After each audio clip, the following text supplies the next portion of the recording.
শ্বাসরোধ করে খুন করা হয়েছিল কলকাতার আর.জি. কর মেডিকেল কলেজে নির্যাতিতা নারী চিকিৎসককে।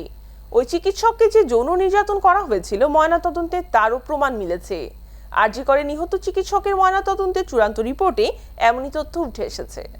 একাধিক গণমাধ্যম পত্রিকার খবরে বলা হয়, ময়নাতদন্তের রিপোর্টে আরও উল্লেখ করা হয়েছে নির্যাতিতার শরীরে প্রচুর আঘাতের চিহ্ন রয়েছে।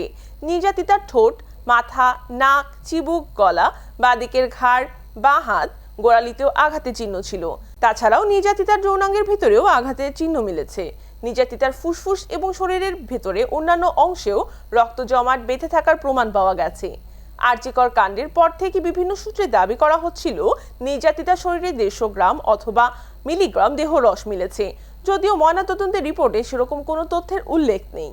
নির্যাতিতার পাকস্থলীতে হজম না হওয়া কিছু খাবার মিললেও কোনো অস্বাভাবিক গন্ধ পাওয়া যায়নি বলেই ময়নাতদন্তের রিপোর্টে জানানো হয়েছে।